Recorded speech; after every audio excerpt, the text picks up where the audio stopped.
Our story begins on Naboo, shortly after the first battle of the Clone Wars on Geonosis. It was now Republic versus Separatists fighting against each other. But away from the fighting, young Anakin Skywalker and young Senator Padme Amidala have returned to Naboo, as Anakin is finishing his mission of escorting the Senator, keeping her away from danger. Aside from the two of them ending up in the arena made specifically for putting people in danger, Anakin thought that his mission went pretty well. But he wasn't really focused on Jedi duties in this moment. Instead, he was focused solely on Padme, and as the two of them were looking out at the water, Anakin once more told Padme that he loves her, and they should get married, right now. It would be amazing, right by the lake on Naboo. Padme smiled up at Anakin, grabbing his hand, saying that she loves him too, but she can't. They can't. Not yet.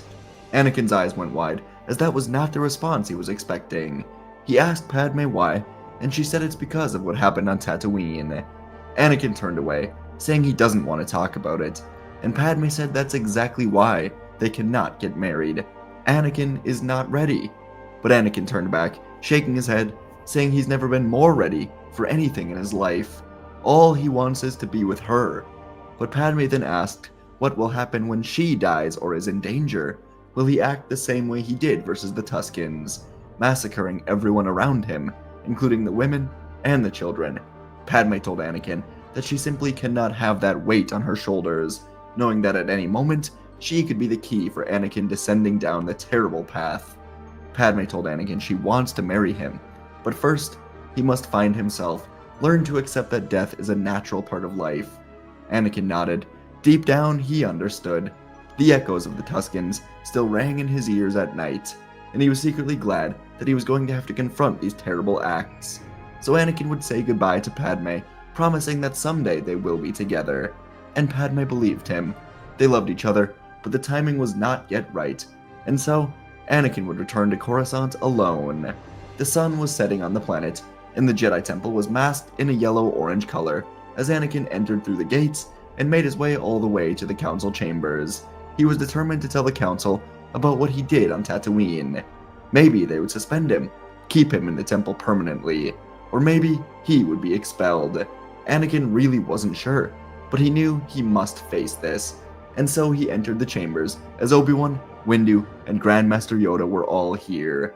Yoda was in his seat, looking over at Windu and Kenobi, who were looking out of a council window. They were discussing the war, but Anakin jumped in, saying he needs to speak with them. All three Jedi looked intrigued, but Yoda more than the others. Yoda felt Anakin's fall through the darkness, and he'd brushed it off with war fast approaching. He wanted to see how Anakin acted in the coming weeks, but now, here he was. So when Obi-Wan asked what was going on, Anakin took a deep breath, telling them that for the last month or so, he's been having very realistic nightmares when he sleeps, almost like visions, warnings gifted by the Force. Windu asked what they were about, and Obi-Wan jumped in, saying they were of Anakin's mother. Yoda and Windu locked eyes, both of them remembering when Anakin was first brought to the temple. His thoughts dwelled on his mother, and there was a deeply hidden fear and anger surrounding the situation. And now, Anakin said that once he was alone with Padme, he left Naboo, bringing her to Tatooine so he could find his mother and save her from these nightmares. Yoda looked to the floor, shaking his head. Obi-Wan's mouth fell open as he realized how badly Anakin's first mission truly went. And Windu's face was as stern and unreadable as ever, and he asked Anakin where his mother is now. And all three Jedi knew the answer before Anakin said anything, as his emotions were as readable as the day he first arrived here. As Anakin looked at the floor, Obi-Wan spoke, saying he is truly so sorry. Anakin said she was killed by the Tusken Raiders, and when he found her tortured, beaten, and dying, something inside of him happened. Windu asked Anakin exactly what he was saying, and Anakin locked eyes with Windu, saying that he killed them. He killed them all, and not just the men, but the women, and the children too. The anger was once more beginning to bubble up inside of Anakin, as he said they were animals, and he slaughtered them like animals. Tensions were already high with Windu, as he was watching the Republic he loved so much be thrown right into a war, and this just added to everything. Not only did Anakin disobey a direct order by bringing Padme to the lawless planet of Tatooine, but Anakin gave in to his darkest emotions to slaughter an entire village of people. Windu sternly told Anakin that he was dismissed. What happens with him from here on out is for the Council to decide.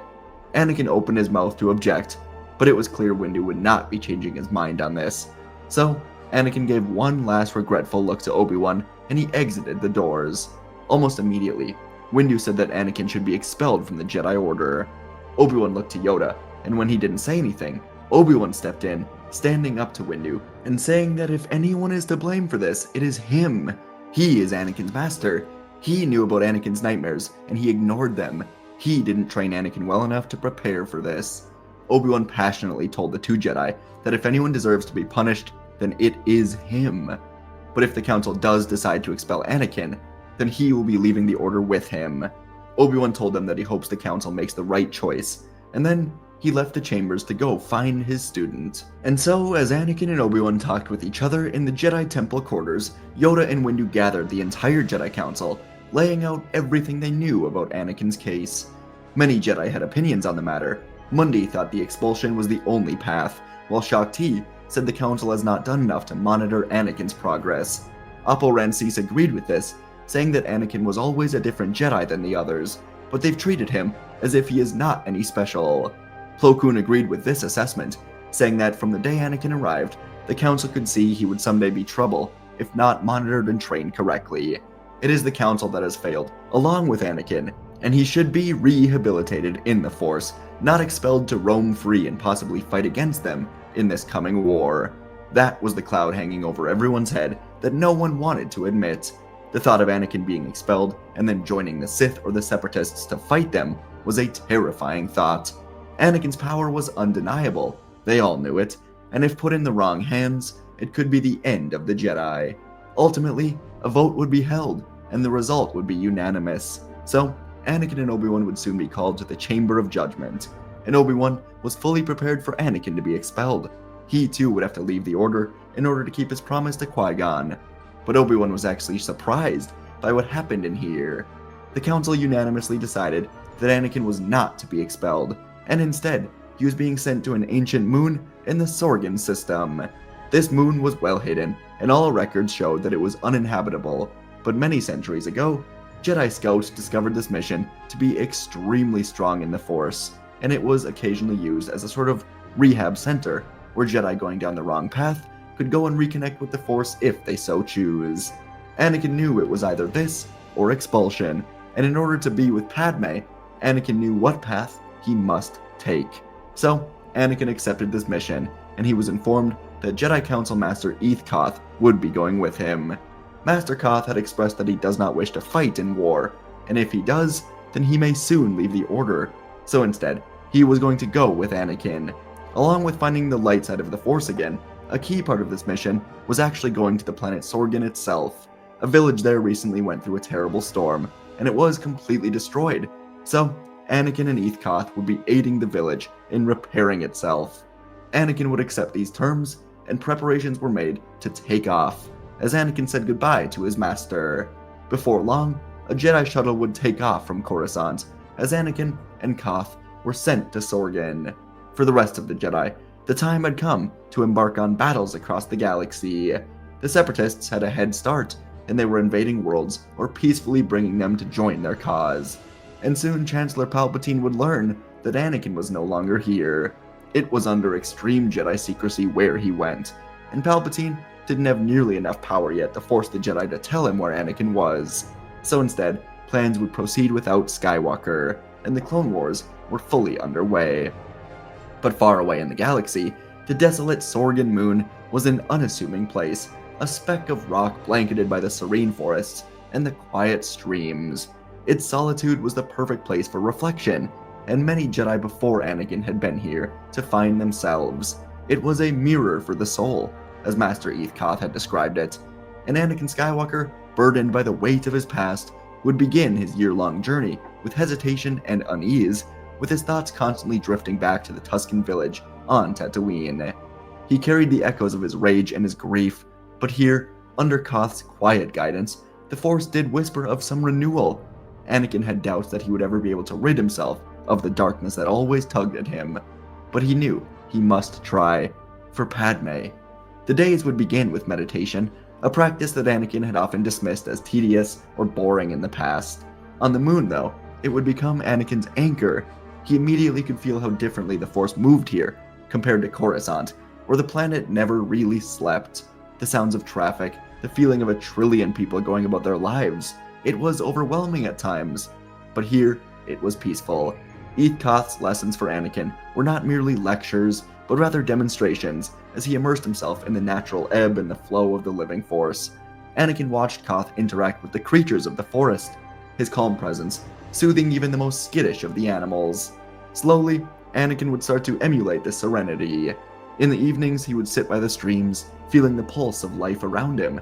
Through the Force, he began to sense the interconnectedness of all things, a stark contrast to the isolation he felt within himself at times. Part of the mission brought Anakin and Koth to the planet Sorgan, next to the moon, where a village had been devastated by a violent storm. The destruction was widespread, with homes reduced to rubble and fields turned to mud. It was a village of around 40 or 50 people, and Anakin, once quick to see problems as enemies to be conquered, would approach the task very differently. He used his skills not to dominate and win, but rather to uplift. His mechanical expertise would help to rebuild irrigation systems, and his strength would lift beams to construct different homes. Koth's guidance ensured that Anakin worked alongside the villagers rather than above them, and he was fostering a new sense of community. Among the villagers, it was often the children who softened Anakin's heart further. They flocked to him, their laughter, curiosity, pulling him from his introspection. He taught them simple engineering tricks. He played games with them during breaks, where he'd sometimes lift the children up with the Force whenever Eth Koth wasn't looking. Their innocent joy reminded Anakin of what he sought to protect as a Jedi, and with each smile and shared moment, Anakin felt his darkness begin to recede further, replaced by a new sense of purpose. The villagers, who were all once wary of the Jedi, came to regard Anakin with warmth and gratitude. Their trust was a testament to Anakin's new transformation as a Jedi, and he truly loved being here. Midway through the year, while in meditation on the moon and making great progress, the Force granted Anakin a moment of clarity. He felt a familiar presence, gentle, warm, and it was his mother. She appeared not as a ghost, but as a memory held within the Force itself. She did not scold Anakin for his failings, but instead spoke of her love, her pride, saying that Anakin's mistakes do not define him, and instead, it is how he responds from those mistakes that matters. Anakin would cry for the first time in months. Her words were helping to dissolve the guilt that had resided inside of him. Her reassurance became a sort of turning point for Anakin, as he felt reborn. And by the end of the year, Anakin was no longer the sad, angry, frustrated man who'd landed on the moon. He'd found balance within himself, and his relationship with Eth Koth had grown so much. Master Koth would get through Anakin to lessons that Obi-Wan and the others never could while in the chaos of Coruscant, as Anakin would indeed come to accept that death is a natural part of life, and the people like Anakin's mother can live on through them. They only truly die when those who love them let them die by dishonoring their memories. Anakin understood this, and he'd become a true Jedi. Eth Koth even personally decided to make Anakin a Jedi Knight, as he could see the progress within the boy. Things on Sorgan and on the moon were good, but over the final month here, some reports from the people were coming in, saying that some mysterious ships and other sounds were reported deep in the Sorgan woods.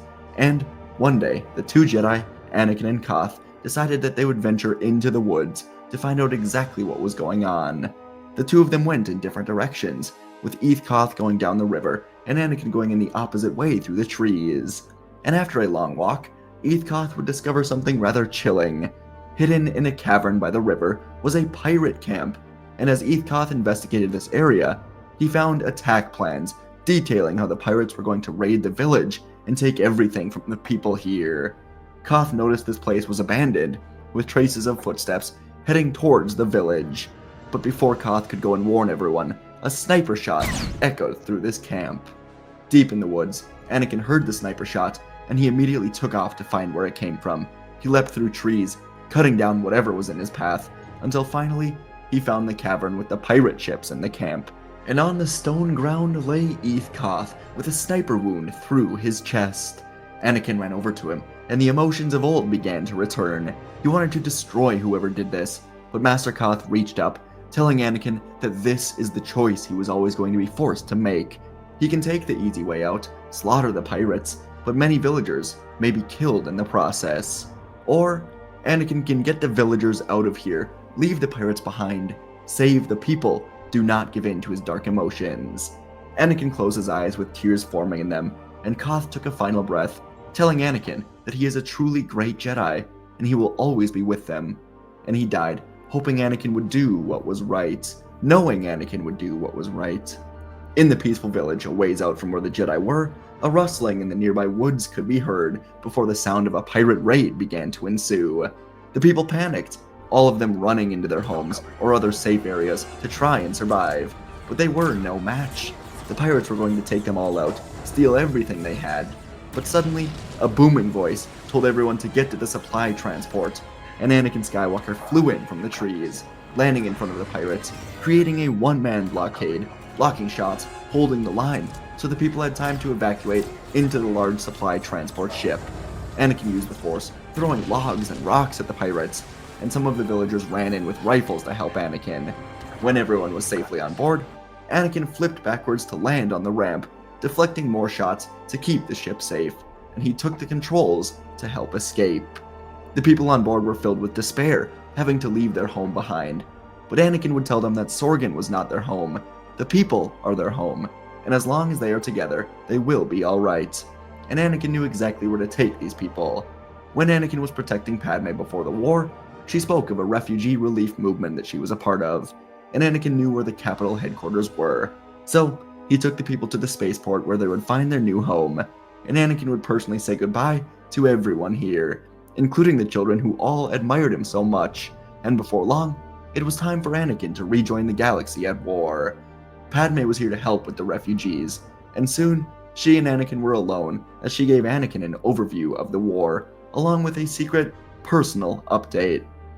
She was extremely close to ending this war with a peace agreement with Senator Mina Bonteri of the Separatists, and she asked Anakin to protect Mina as she was bringing this information to the Senate. Anakin accepted this quickly, and he also told the Jedi Council to shut down Coruscant from any incoming ships while this meeting was taking place. Anakin was thinking clearly after not being involved in the war, and he realized the people who may not want this war to end will do anything to make sure Padme's peace agreement is not voted on. So the council would agree to help lock down Coruscant for a few hours, while Anakin traveled to protect Mina. In the Senate, the negotiations began under tense but hopeful circumstances, as Padme Amidala spoke to the people, telling them that this war has stripped them of so much, and they are all fighting for a common goal. For the betterment of the citizens of the galaxy, Padme would propose the ceasefire deal between her and Mina, and a vote would actually take place, as the bombing squad sent by Palpatine and Dooku never made it through the Coruscant lockdown. As negotiations stretched into the night, Anakin's instincts began to stir on Onderon as he was protecting Mina. He felt a disturbance in the Force. Acting swiftly, he positioned himself near her, just as an assassin disguised as a royal guard raised a blaster. In a blur of motion, Anakin's saber ignited, deflecting the shot and incapacitating the killer. The room erupted into chaos, but Anakin's quick action ensured Mina would survive. And Anakin used a mind trick to find out from this assassin who he was taking orders from. Before the assassin could take himself out, he told Anakin the truth. He was ordered to do this by Count Dooku.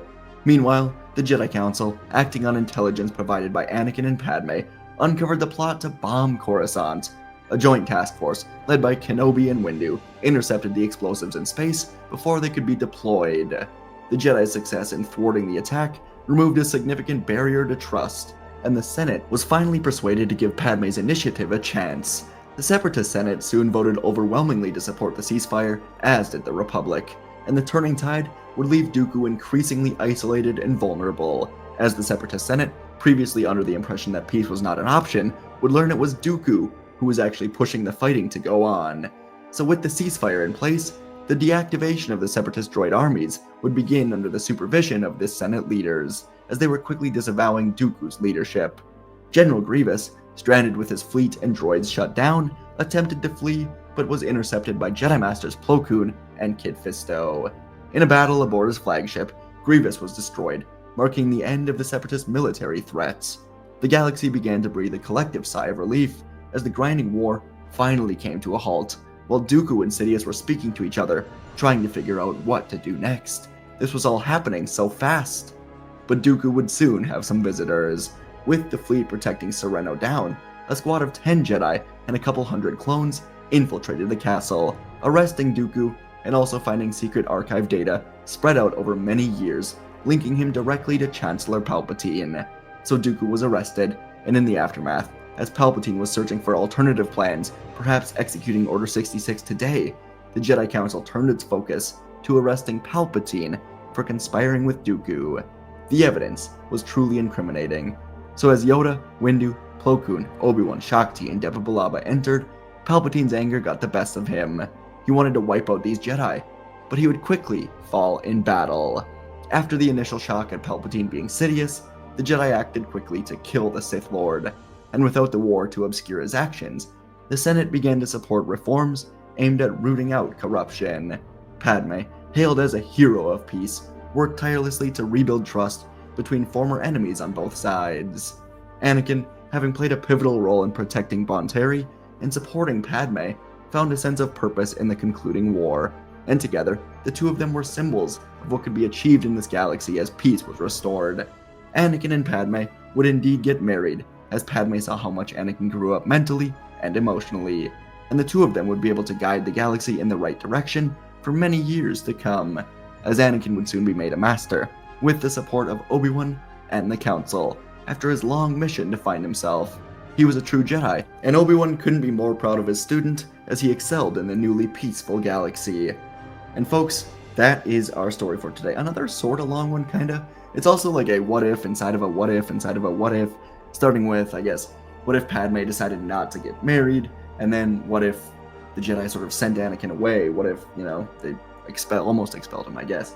What if Padme and Mina's plan to end the war in the middle of the Clone Wars was successful?